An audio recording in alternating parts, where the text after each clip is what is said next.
Welcome to my channel.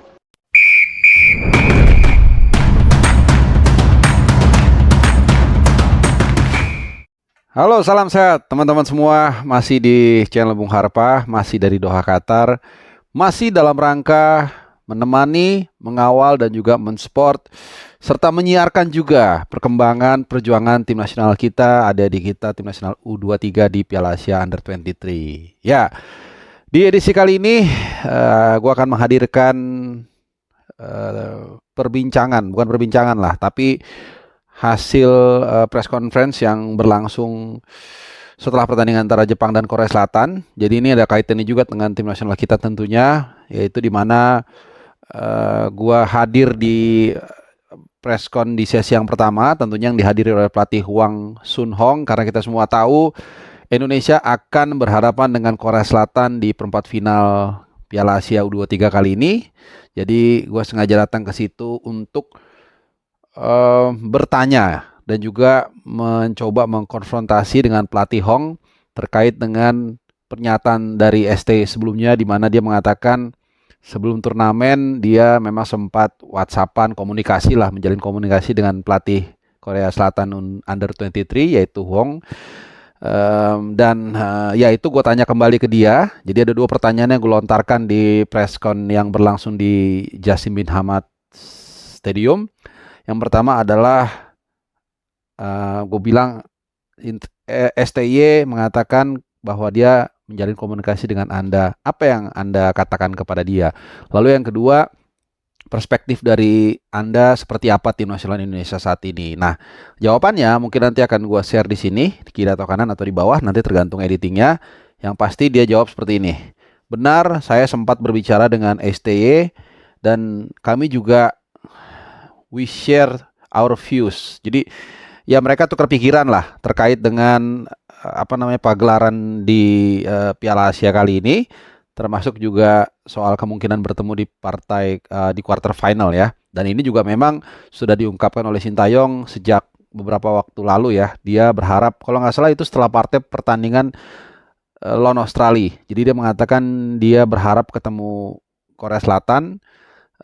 Gue pikirin juga salah satu cara dia untuk membuktikan ya kepada publik Korea Selatan mungkin atau juga federasi, ya kita tahu bagaimana dia ditalak 3 dengan tidak elok ya, dengan telur busuknya itu, insiden telur busuk, dan juga untuk membuktikan bahwa dia lebih hebat daripada para Hang Seo. Ini satu motivasi yang gue pikir sih nggak ada masalah ya, selama itu memberikan hasil positif buat tim nasional kita. Nah, kemudian pertanyaan kedua yaitu soal perspektif dia dari sudut pandang dia terkait performa kita, karena pasti mereka juga sudah mengintip kekuatan Indonesia, dan dia mengatakan pendapat saya Indonesia itu bagus dan impresif.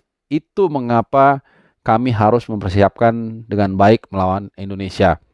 Satu lagi, gue ingin menambahkan ada satu opini yang mungkin di video yang kalian nonton video gue sebelumnya sudah menyimak juga ya. Ketika gue bertemu dengan salah seorang wartawan sangat senior namanya Michael Church dari Irlandia Utara, berbasis di Hong Kong medianya atau kantornya. Jadi dia mengatakan ya sama ya, mirip dengan apa yang dikatakan Hong.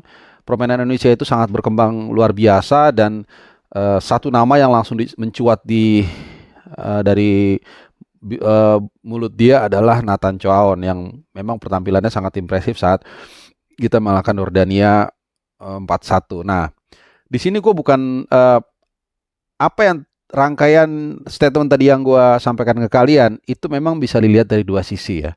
Satu, membuat kita jadi jumawa, merasa besar kepala, atau kedua, bahwa kita sudah berada di jalur yang benar. Kalau gue melihat, tentu kita lebih prefer untuk melihat yang kedua, bahwa kita sudah di jalur yang benar. Artinya kita sudah punya pelatih yang tepat, metodenya juga kita lihat.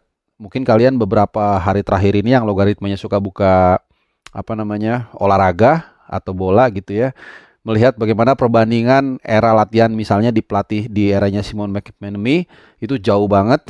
Bahkan sekarang itu setiap latihan udah standar internasional lah, setiap pemanasan di pinggir lapangan itu selalu ada ada menunya, jadi nggak sembarangan asal kayak kita lagi fun football ya, cuman nekuk-nekuk ini gini gitu-gitu. Itu semua diukur dan itu kadang-kadang berdasarkan spesifikasi tiap pemain itu beda-beda gitu. Jadi ada yang memang dibutuhkan mungkin endurance-nya atau dibutuhkan mungkin kekuatan fisikalnya untuk bermain body chart dan sebagainya. Itu semuanya ada menu yang memang sudah ditetapkan oleh pelatih fisik khususnya, dan itu selalu ditemani oleh pelatih fisik setiap melakukan pemanasan gitu ya.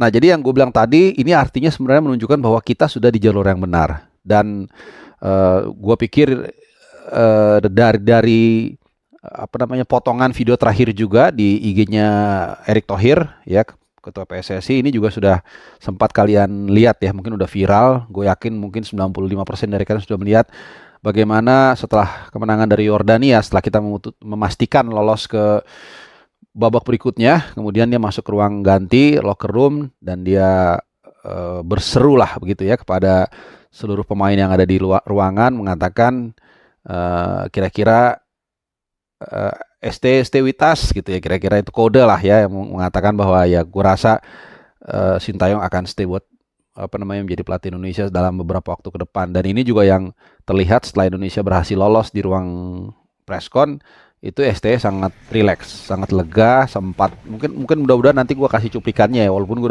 udah keluarin juga di video gue sebelumnya, bagaimana dia kelihatan nggak terlalu terbebani. Jadi mungkin juga sudah ada pembicaraan di belakang, apa namanya verbal agreement yang mungkin nggak diungkapkan ke publik ya. Jadi bisa aja Erick Thohir mengatakan secara verbal, oke, kita akan memperpanjang kontrakmu tapi jangan diomongin dulu. Karena kelihatan banget mukanya sangat rileks, dan ketika ditanya waktu itu gue nanya juga ya soal apa namanya soal perpanjangan kontrak, dia juga kelihatannya nggak terlalu pressurized gitu ya. Biasanya kan kalau belum pasti agak tegang atau mungkin jawabnya terlalu diplomatis atau bahkan emosional, ini enggak. Jadi kalau soal itu gue rasa sudah firm. Jadi ini sekali lagi menjadi benang merah bagaimana penampilan kita memang dari kacamata orang itu sudah terlihat ya bahwa kita apa namanya sudah di jalur yang benar. Dan bahkan dalam beberapa kesempatan saat gue naik shuttle bus ke lapangan latihan atau ke stadion itu kadang-kadang apa namanya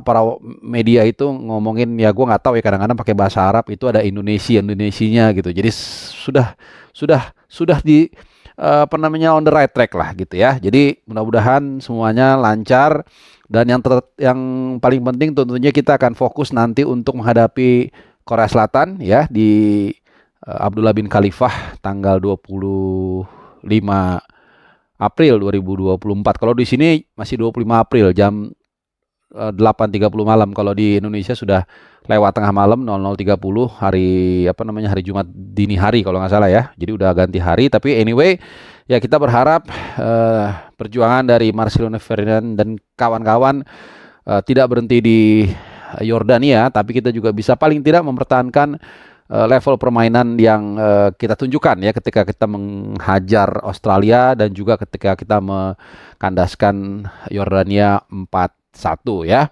Ya, untuk agenda timnas sendiri, gue sejauh ini belum mendapatkan dengan detail. Tapi yang pasti ini sudah memasuki hari Selasa. Nah nanti Rabu itu kan H-1, itu Rabu udah pasti ada official training. Tapi kita nggak tahu jamnya jam berapa. Mungkin biasanya sih sore, biasanya jam 6 maghrib biasanya ya, di lapangan di kompleks latihan Qatar University ya. Jadi kita tunggu aja perkembangan dari tim nasional kita, dan setelah ini gue akan bikin video ya review dari kekuatan Korea Selatan seperti apa. Ya ini detail karena ini gue mengamati kemarin saat mereka bertanding di Jassim Bin Hamad Stadium. Jadi mudah-mudahan review gue nanti itu bisa memberikan kalian insight atau point of view. Jadi kalian ada gambaran ketika nanti kita menghadapi Indonesia atau jelang menghadapi Indonesia saat kita dapat DSP, ya kita udah ada gambaran lah kira-kira dari video gue nanti itu siapa yang memang akan jadi center of attention dari tim nasional Korea Selatan. Karena kalau yang mereview tim nasional kita itu rata-rata ya udah pasti hampir semua podcast di Indonesia ya. Jadi gue akan coba nanti menyajikan mengupas, membedah sedikit kekuatan dari Korea Selatan dari pengamatan gue di lapangan maupun juga dari data yang gue terima. Oke, jadi simak terus channel Bung Harpa. Nggak bosan-bosan gue mengingatkan, jangan lupa like, subscribe, dan komen silakan. Yang penting sopan supaya kalian selalu terupdate dengan info-info terbaru langsung dari Palagan Tim Nasional Indonesia di Qatar, Doha. Oke, terima kasih buat kalian semua. Semoga dalam keadaan sehat dan selamat menikmati hari-hari kalian yang indah.